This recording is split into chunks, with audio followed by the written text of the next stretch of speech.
For those of you that came to the earlier seminar with Paul, he stole most of my win. He gave you all the facts. I've got a whole different flip side of how French cars come about. I bought my car back in 9/11/2010, and I was standing in front of my refrigerator at home, staring aimlessly into it, and couldn't remember what I went there for.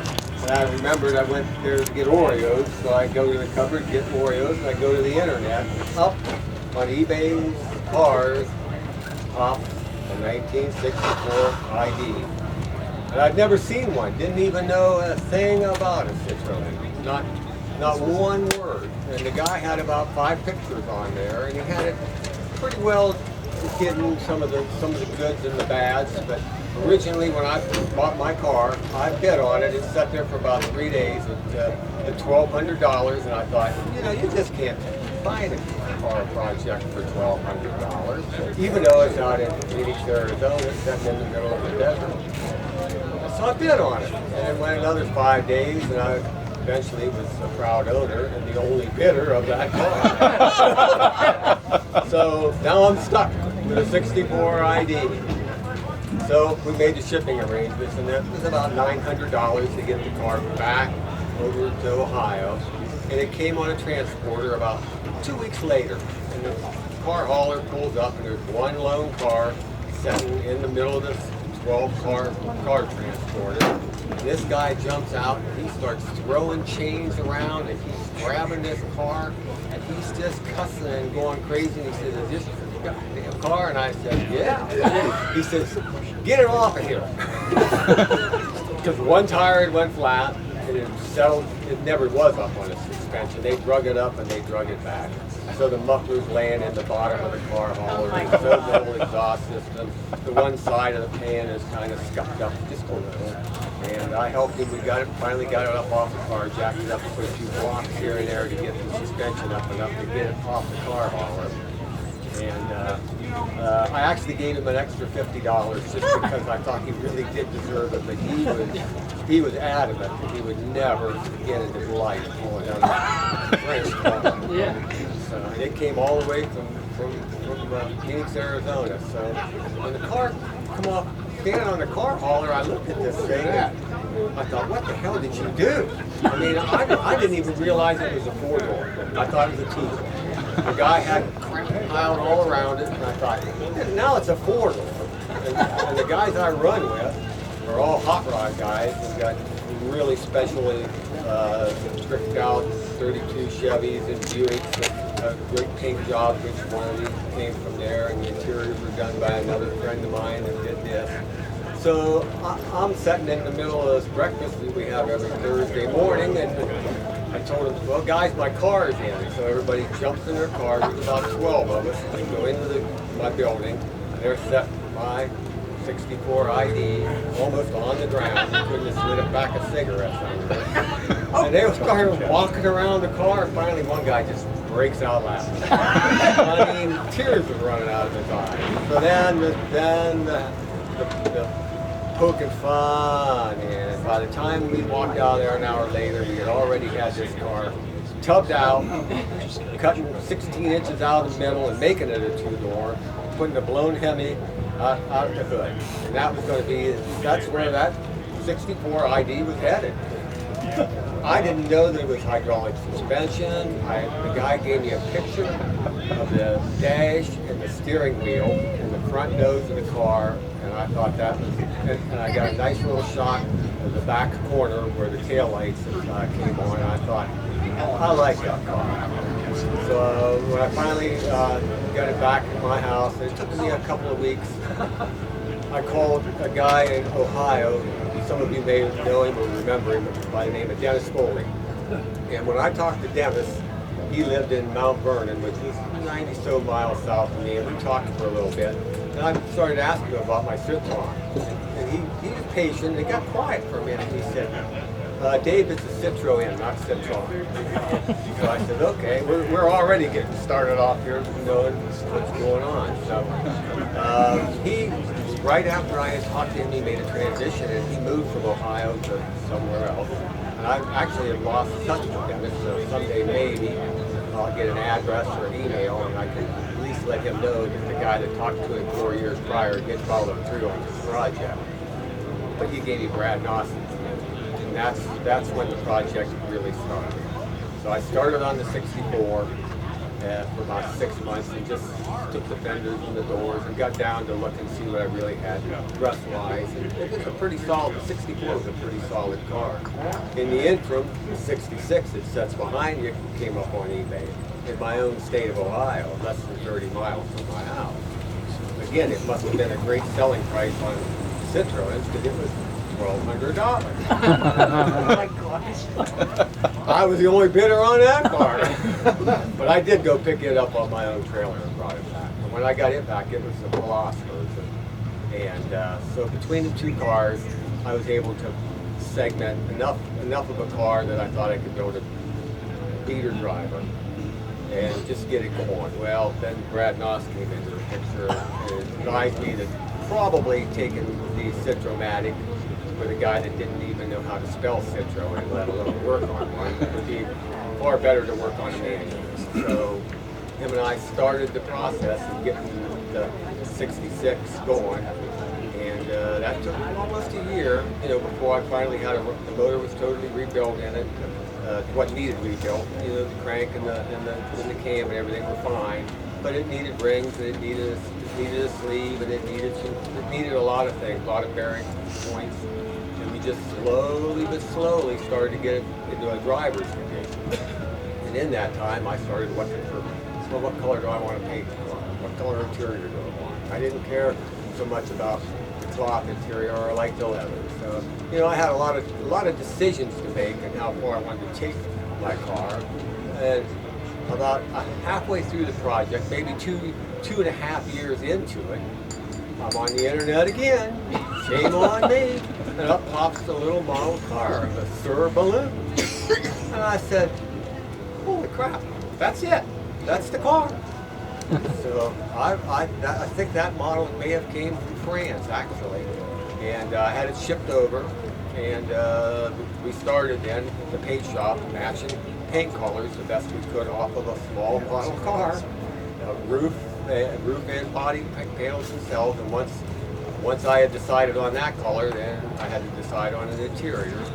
And we beat the interior to death too, because I knew I was stepping outside the box when I did what I did with blue leather and white leather mixed in a Veloz version, but to match the cloth interior and not necessarily the leather.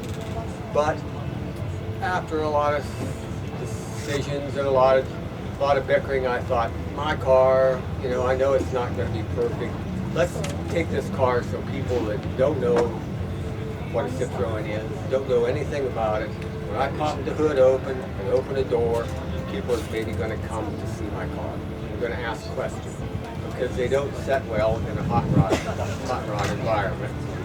But that's where this car will be seen. Cars that are locally at home. There's probably some other venues similar to this. So we started again, and it was just going to be a basic paint job and just a little bit of an interior. Well, it just keeps going and going. And as my wife can attest, I wouldn't even want to estimate. I wouldn't even guesstimate the amount of man hours involved in the car, because about 95% of everything you see on that car has my hands on it. From the body panels, which all four doors are cut the seam down and all new panels welded in and filled and done right.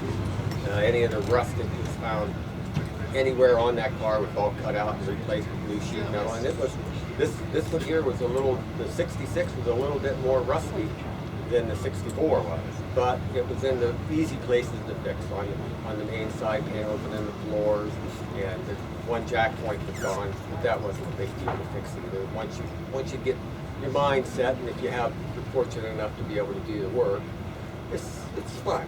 So I had my great days with it, and then I've had parts on and off of that car 10 times. I'd put the part on, and then I'd have to go back and take that part off to get another part off to get it on, and you back to the manual, and the manual's here, and I'm in the car, and then I had the 64 still up in another building that I have, and the 66 here was at my house.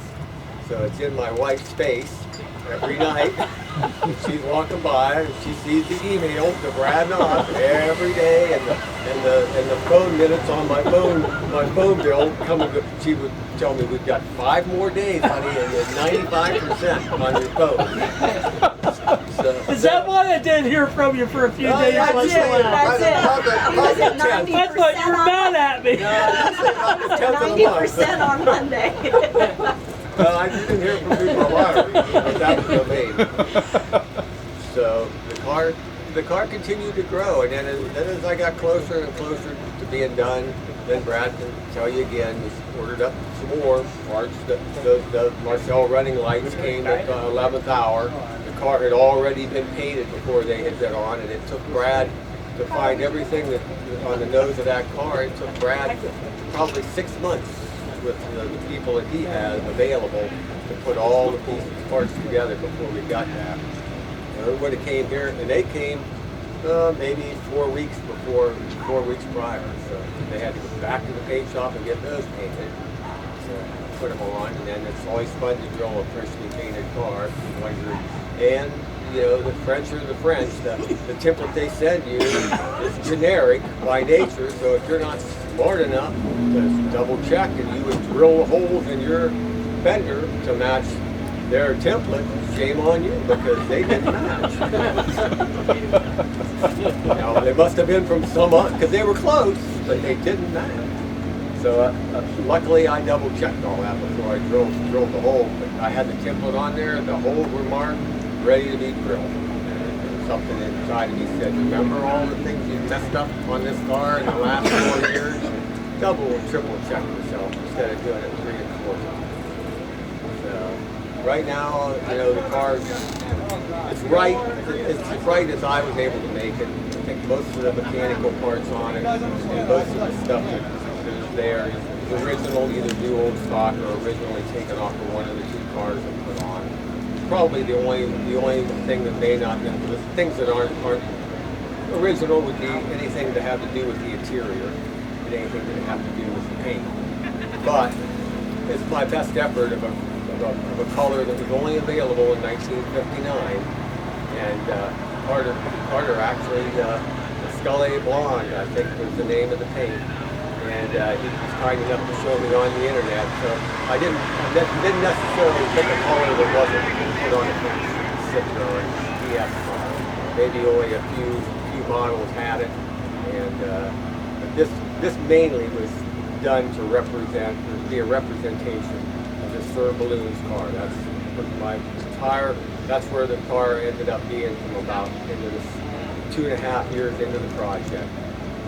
Sir Balloon's made every decision on that car that was released. Carlisle event welcomes you to our 2015 season. I wouldn't, you know, in my defense, I'm able to do well, and I know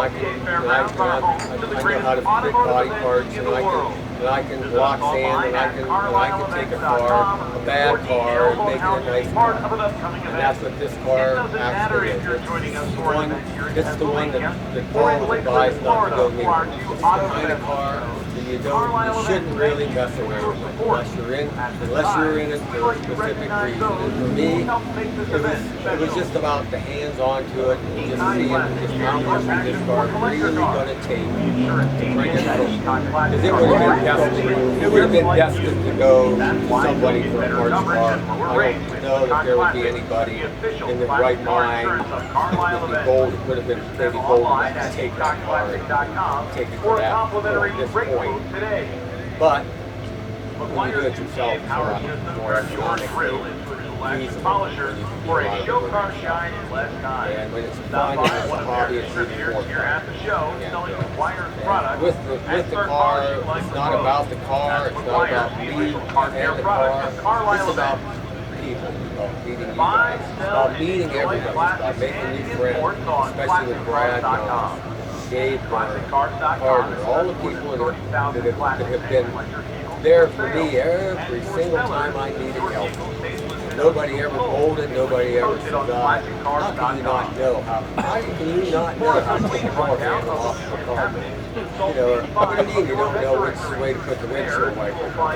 You know, I didn't know how to start that 64, and here I'm messing around with it one day, and I bumped the gear shift on the dash, and it started. I'd always been starting it with this little button that was up in the front of the car. And I bumped the gear shift up, and I called Brad, and I said, guess what? He knew it, you know, but he never told me. And then when I did get the 64 running, and I started it up, and after we did some head work on the 64, and it's still sitting there in the same condition it was 4 years ago. That car went up, and it had, when I looked in the reservoir it only had about half an inch of what looked like scum in it. And I thought, no way this car would rise. And we're sitting there and it's idling, and all of a sudden he starts growling and making crazy sounds. And the back of the car goes up. The front didn't, but the back of the car goes up, and then just a few minutes later, it must have built up enough pressure that it blew a line off to the shifting lever, and the rest of the car fluid went everywhere. But it went up one time, and it had been sitting in this guy's garage for 20 years. 20 years, and that car started up. Plugs and screws and carburetor cleaner in it, and I had a bent push rod, and it still ran with the bent push rod. It ran with a bent push rod and off of an auxiliary gas tank. Started up. At least I then it bit me, it had me, and there was no turning back. You know, and I'm glad I did, because my grandkids, when the car was finally done, they got to see it, just a shell, a black shell in my garage, and then they'd see a little part go on, and then they'd see a motor go in it, and then they'd see this, and it grew slowly in front of them. We babysit both my grandchildren, at least mine. Finally, when it was done, and it happened, the interior went in it, the paint and everything went on this car about the last part. So when they finally got to see it, they're standing on the back seat in their shoes on my brand spanking new leather interior, putting their fingers all over my windows that didn't have one single smudge in it. My grandson, who's 5 years old, looked at me and he says, "Hey, Pop, where's the push button for the window?" And so I had to show him how to roll the window down. He thought that was the coolest thing he'd ever seen. And from that, they said, "We feel like we're in Hollywood." So the day my two grandchildren fell in love with the car, it just glued it to me even more. So the reason it's here because of Brad.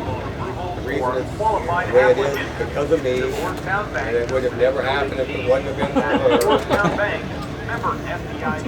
It wouldn't have happened if it wasn't for everybody. I have a few comments. I'm not telling everything, so go ahead, Joe. Your minutes are up. Now, Your minutes are up. We are going to have a toast. There's wine back here. Dave Agar is what I would call the guy with the most intestinal fortitude that I've met in a long time. He had never even seen a Citroën until he got these cars. He had never ridden in one, and he was here last year at Carlisle. He's been here at Carlisle for the last couple of years. And I said, "Dave, I said, you need to get somebody to take you for a ride in their DS so you see what you're doing." He said, "Nope. The first DS I ride in is going to be the one I'm finishing." And by God, it was sitting on a 5-gallon bucket, I think, when he drove it around the block after he had the engine in.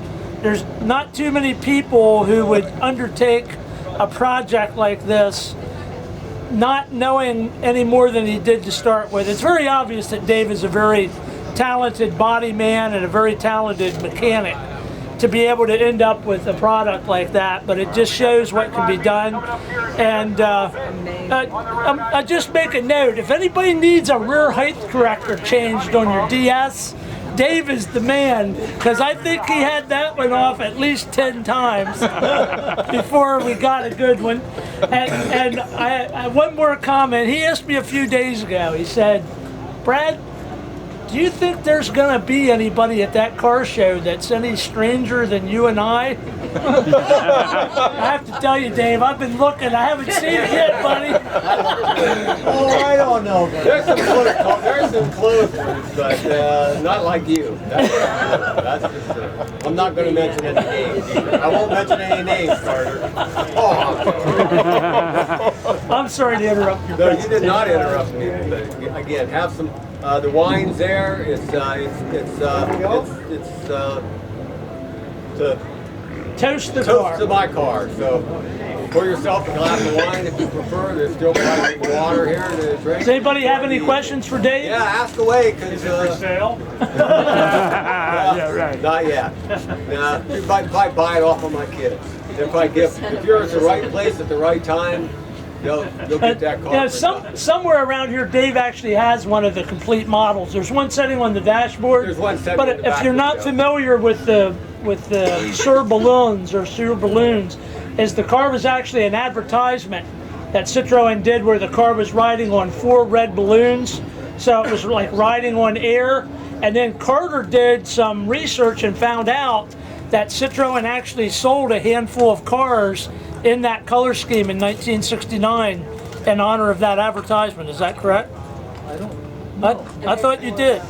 59. 59, 60. Okay, but they did sell some, right? Yep. We're toasting to the car. Thank you. So it is actually the correct color scheme. Yeah. Dave, I congratulate you. I think you did a hell Oh, of a well, job. thanks, man. I just hope everybody has fun.